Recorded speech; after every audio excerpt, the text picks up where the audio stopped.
My name is Alfredo Srur, photographer and director of SIFA Foundation, institution in charge of the preservation of Harry Grant Olds' archive.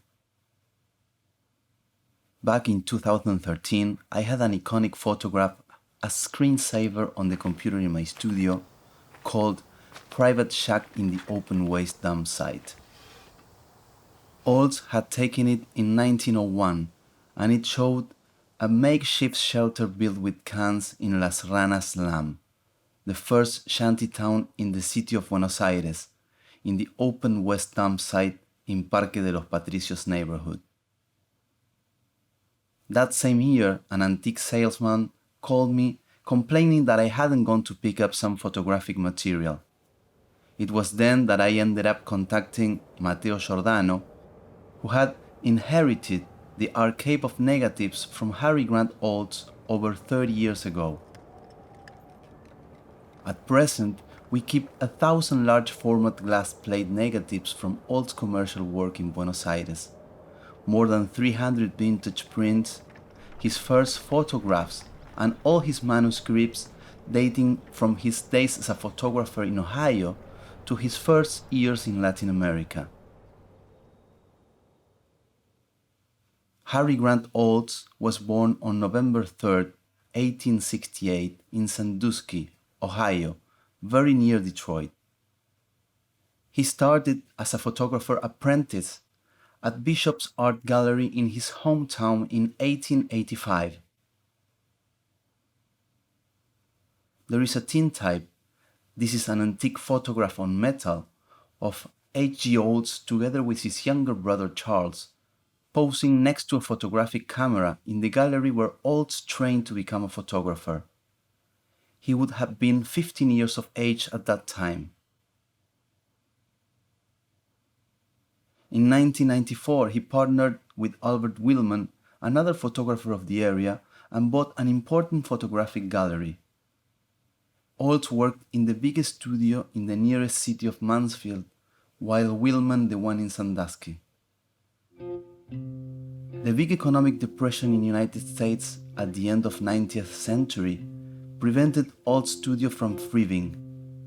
In a letter from his uncle, that we still keep, he offered Olds to try his luck in Chile as a photographic operator in the most prestigious photographic studio of the country. Olds confessed in one of those letters, "I keep afloat with what I earn in Mansfield, but I have to work too much. And anyways, this town does not appreciate my efforts to introduce innovative ideas in photographic art."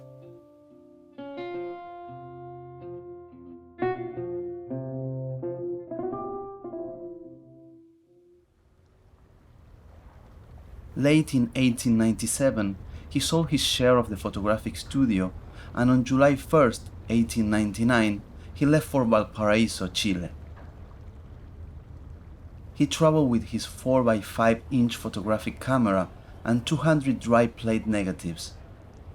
He photographed the entire trip and described it in a variety of writings also preserved in our institution. He got off the ship with the intent of photographing Pernambuco, Bahia, despite the current yellow fever epidemic in Rio de Janeiro, Buenos Aires, Montevideo, and Valparaíso.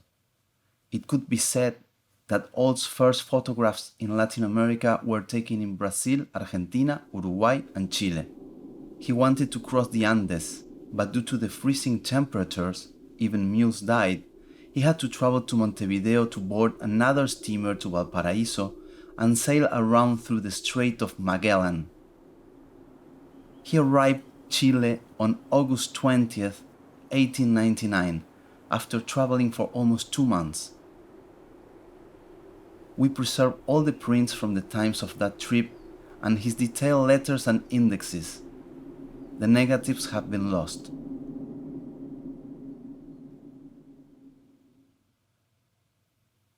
To highlight Olds' relevance in the history of Latin America photography, we must say that the photographic studio where he worked was the famous Helsby Corner, a business specialized in daguerreotype portraits, founded in 1842 by William George Helsby. one of the first daguerreotypists on the continent. After a year of working there, Olds left to Argentina with the aim of putting his ideas on photographic art together.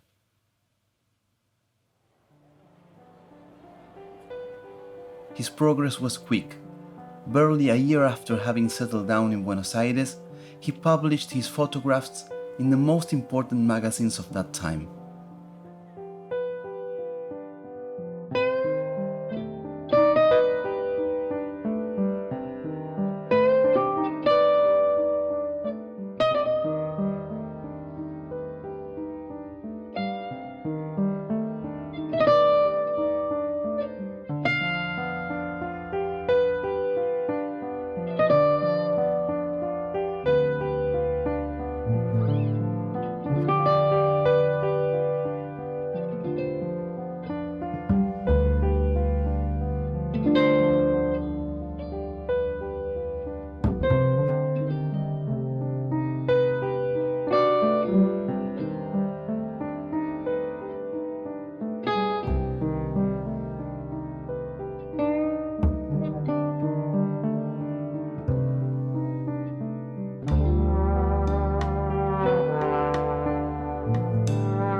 Harry and Rebecca, his wife, never had children. His house looked like a museum. He was known to be a great antique collector. It was also the meeting place for his social circle.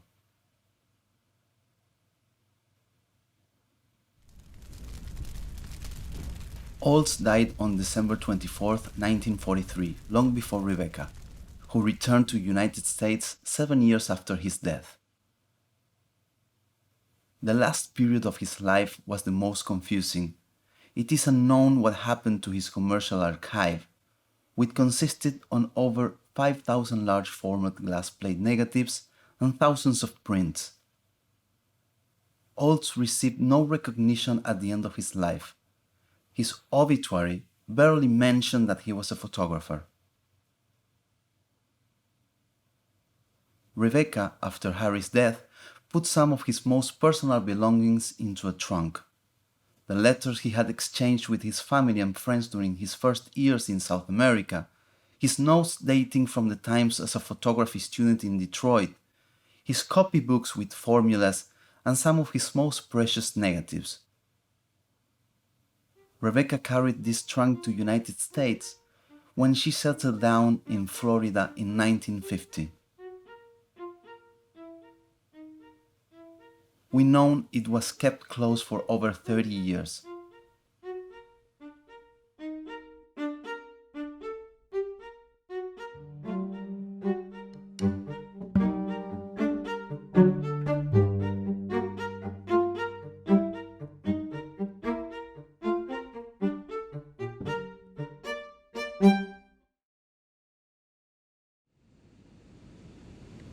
In 2014, I traveled to the United States looking for Harry Grant Olds' American trunk.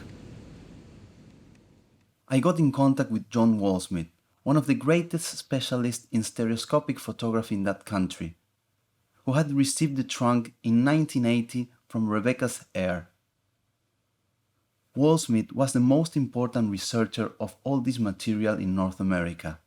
He knew in detail what Olds' life had been like before traveling to Chile and during his first years in South America. We met in Cleveland, Ohio, a few kilometers from Sandusky and Mansfield.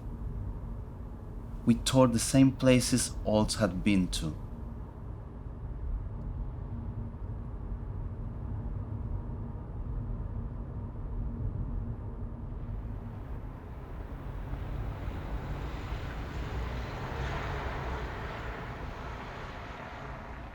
Waldsmith was determined to make the trunk return to Argentina after more than 70 years. A few months later, he came to Buenos Aires and visited the city he had frequently read about in the letters.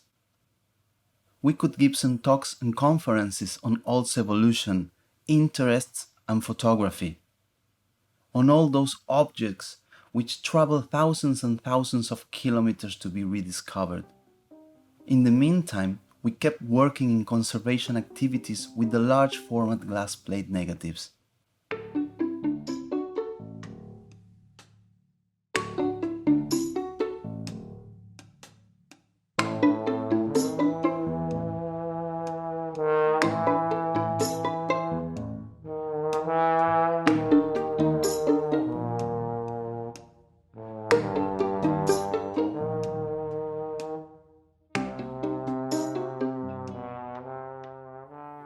The first time Matteo Giordano let me see this material was in August 2013 in his house.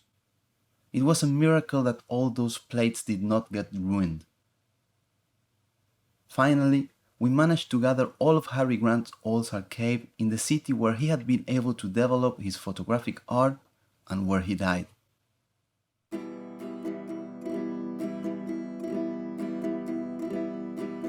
I cannot avoid thinking about my own death while I write these lines. Neither can I stop thinking of photography, this craft and language, as a dispute to the finitude of time. I make odds live on as I would like to live forever.